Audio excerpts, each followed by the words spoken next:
Nathan Fielder is one of the most prolific comedic minds of the 21st century. His big break came in the form of a starring role on John Benjamin Has a Van, a TV show where the voice behind Archer and Bob Burger and his name is Bob Burger.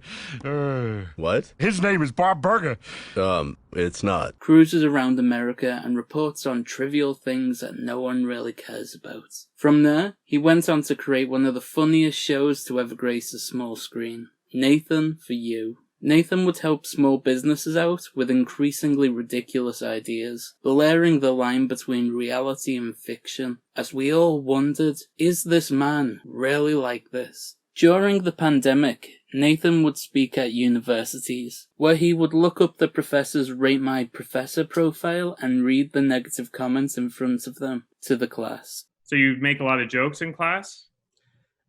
You know, I didn't make it as a stand-up comedian like you did, and so this is... We used to have a similar thing in the UK called Rate My Teacher, but that was shut down. Probably because my mate Connor kept leaving comments calling our PE teacher a nonce. Oh, swimming's tiring. Are your legs tired? I think they're okay. Quick edit, it seems as though the site is now back up under new management. Unfortunately, all the old reviews have been wiped, so you may have gone away with it after all, Mr. Colden. The final episode of Nathan For You was a special, where he helped a Bill Gates impersonator find a woman that he had spent a lifetime regretting not marrying. Along the way, they had to pretend to be filming a sequel to the movie Mud in order to sneak into a school and steal the old yearbooks. They threw a reunion for the class hoping that she would show up, and hired an actor to play the one that got away, so Bill could practice meeting her again after all those years. This episode laid the foundations for Nathan's latest show, The Rehearsal. The premise is, Nathan helps people practice for a big moment in their life, equipped with actors, fake sets, flowcharts, and a HBO budget. It is Nathan For You meets How To with John Wilson. Only 2 episodes are out at the time of making this video, but we're going to take a look at them and see what makes them some of the greatest television I have ever seen. We'll also delve headfirst into where I believe this show is going. I have a few theories on it. This video was initially intended to only cover the 2nd episode, but some of the things that I wanted to talk about requires knowledge of the first, so we are going to run through the basics of that before delving into episode 2. Stick around, it's going to be worth it. Also, if you're still listening, please like and subscribe, it means a lot, but I won't take up your time with going on and on about how helpful that would be. Let's get into it.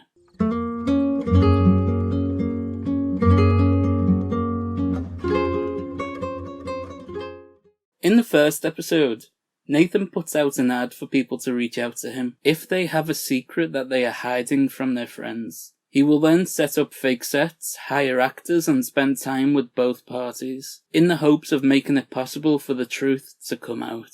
The show begins with Nathan talking about himself, saying, I've been told my personality can make people uncomfortable, so I have to work to offset that.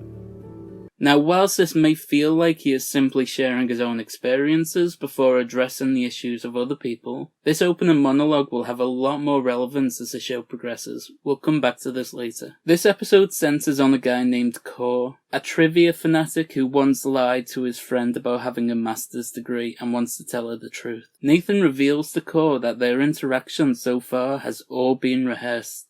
For example, like this conversation's going pretty well, right? Okay. I mean, do you think so? I don't know. So far, so good. I mean, we've been having fun. Yeah. I assume we've been sharing some laughs so far. Yeah. I hope to continue that way. So that's no accident. Everything that's happened so far today, I've rehearsed it dozens of times. Nathan disguised his team as people inspecting the apartment for a gas leak, which allowed them to take a 3D scan of the place and recreate it elsewhere. He then hired an actor to play the guy. You might recognise him, he's been on a bunch of shows like The Blacklist, Elementary, Blind Spot. Oh, and he was once a cop in the Gotham Police Department. This guy is actually an incredible actor, and he duped many people with the ending of this episode, but I won't spoil that for you. You have to go and see it. The episode goes on to show Nathan make a replica of the bar that Core frequents, and he hires an actor to play his friend. They use flowcharts to plan out every possible way that the scenario can go, preparing this man for the very worst. The theme is, confession, something that I feel like will come into play later on. Now that we've discussed the bare bones of the first episode, let's delve into episode 2 and talk about where this show is ultimately planning to go.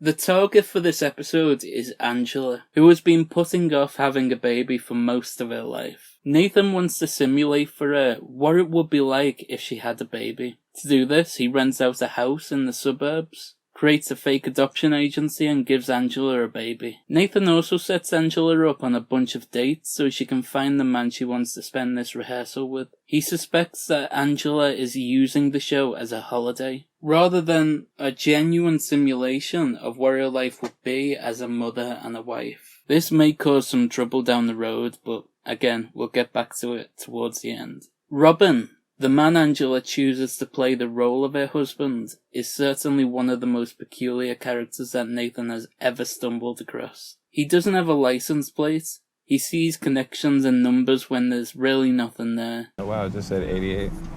I looked at it when it said 88. He argues with his roommate because he sees an inner demon in him. It's extraordinary, really. The religious aspect of these two people were fruitcakey enough, without everything else that was bizarre about this man. Eventually he decides that the crying baby is too much for him to deal with, so he leaves in the middle of the night. We'll talk more about Robin in a moment. I know I'm saying that a lot, but I have a theory about him. It feels a little too surreal for a man in his 30s to have dreams to one day play in the NBA. Like for your life? Well, my dream's always been to play in the NBA. Oh, okay. There is a callback to the first episode here, where Nathan returns to the replica of the pub he built to help Core practice being honest with his friend. He says, "Sometimes I'm not sure why I make the choices I do. I transported a fake bar across the country from New York to Oregon just because I didn't want to throw it away. But I had no use for it here, and it didn't even fit in the building they put it in. I guess it's nice to have something familiar around, especially because I was going to be out here for a while." Now this quote is so much deeper than the surface meaning. It shows that this show is more about Nathan than he wants you to believe. Now, similar to how he found himself pursuing a woman in Finding Frances, whilst he was meant to be helping Bill Gates find his, Nathan once again finds himself having to adapt to a life that he does not have. He ends up looking after the baby, forcing him to be a parent for the first time. He clearly takes to this life, putting on slippers and imagining that he is waiting for his own wife to return home. It's rather melancholic. No comment is made about it here, but we know Nathan well enough by now to know that this certainly affected him. It's mirrored towards the end of the episode when it's revealed that Nathan is in fact lonely, with only his cats for company. The way he holds his cats is even reminiscent of a father playing with his child. Nathan does believe that he would make a good dad one day, and it's clear here that this whole rehearsal was never really about Angela. He is using a television budget to live a life that he wants to live, albeit temporarily. In the end, he uses flowcharts like the ones he used for the participants in the previous episode to inform the parents of the child actors of his decision to be with Angela and live the life he has always wanted to live. He needs their permission to be around their child, and he gets it. It truly makes us think about the show's title, The Rehearsal. Is he really helping people rehearse events that will eventually happen in their own lives? Or is he using it as an excuse to live out his fantasies? The use of the flowcharts reveals something we have always suspected about Nathan. He has an inability to interact with people without a plan. We saw this previously where even the stupid comment, "It's Door City in here," was all rehearsed. For a man that appears to be so incredibly spontaneous with his bizarre plots and plans, very little is left up to chance. Somehow, under the guise of it being a comedic show, Nathan is making us all question what is real. He is subverting reality television and breathing a new life into the genre. There is something disturbing about how meticulously he plans out every single encounter. It is somehow both inspiring to watch someone constantly overcome their deficits, and terrifying to watch them manipulate people without any conscience at all. Perhaps this show is all going exactly to plan, and the religious fruitcake who saw connections in numbers and drove without a license plate was an actor, playing the role of a guy that Angela would not want to co-parent with. Nathan is slowly manipulating his way into having a family, and Angela was just the first pawn of many. The episode ends with Nathan moving in to the fake house with Angela to look after the baby with her. Now, we have seen him hire actors in the first episode, so it would not surprise me at all for this to ultimately be the twist. I mean, look at the artwork for the show. It is Nathan with a dummy sat in for his wife and kids in a fake house. Being a dad and a husband is the ultimate end goal. He has upped the stakes dramatically from the first episode. Who knows what the next installment will hold? It seems strange to me that Robin found connections in numbers. 33 on the sides of the road being the year Jesus was crucified and etc. Yet he saw no connection in the fact that the baby's name is Adam, despite being incredibly religious. What if we did take the name as having some meaning and ignored him trying to tell us that there was none? Let's take the man's name. Robin. Now, mix it up. We get no rib. God took out one of Adam's ribs to make Eve. Maybe this is indeed an actor hired by Nathan who chose this name purposefully. If Robin is not an actor, then I'm certain that Nathan was the one who put the numbers in places. He put the number 33 beside the road and even held the phone up high so Robin would be looking up rather than down, so he would not miss it. Do you want me to hold your phone so you don't have to look down? You want to hold it up? Yeah. Okay. Yeah, Or is it a little just dangerous maybe to have it on your lap? Is that helpful? Jesus Christ is crucified at 33. He put these numbers in place, knowing that Robin made connections like that, so he would take the whole situation as a bad omen. This will make Robin leave, leaving Angela and the kid for Nathan. He also pushed Robin to breaking point by making the baby cry increasingly louder and louder. This seems like the more likely scenario, partly because anagrams can be made out of anything. An anagram of Nathan is Tan, Nah, which are two words that nobody on Love Island has ever said. There's also the case of Robin's brother, who has a Twitter account that has been posting consistently for 13 years. I'm really tripping out because my birthday is April 17th. That's too long a con even for Nathan to pull off. Here's what he had to say about Robin. For anyone who still had doubts that my brother is a dangerous psycho, please watch episode 2 of The Rehearsal and see for yourself. But wait, look at the time that this was posted. On the 22nd of July 2022. 22 and 22, there has to be a connection there. This guy can't be real, surely. Robin can't be real.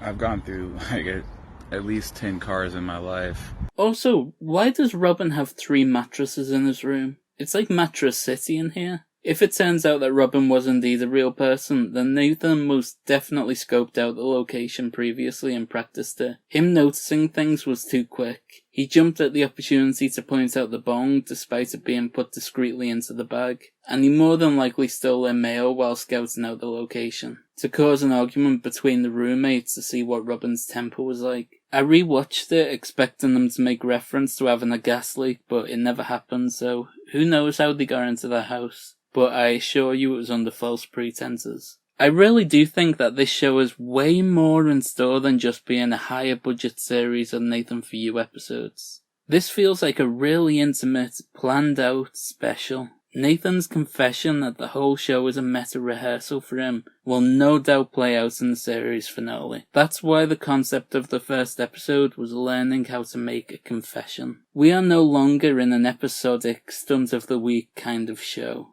Nathan himself is rehearsing to just be a normal person by societal standards. He now has this crappy little bar he can retreat to when times get tough, and he has a house out in the middle of nowhere with a fake family. He's only going to continue to build on this scripted illusion of a life he's created. He's playing God with his own life, and it is bizarre. But, as someone on Reddit points out, why does having control over your own life come off as unnatural, when it's what we all believe we have? It really does feel like the borders of reality are thinning between the show and Nathan's life. It's a weird contrast between seeing something so deeply authentic against a blatant ruse. I believe we are seeing real emotions from Nathan, and he is revealing them to everyone on TV. He can pay, persuade, and trick people into acting as his friends, partner, and children, so that, at least for a short time, he gets to experience the fantasy of a rich life. He told us from the very first line in episode 1 that this show was all about him. I've been told my personality can make people uncomfortable, so I have to work to offset that.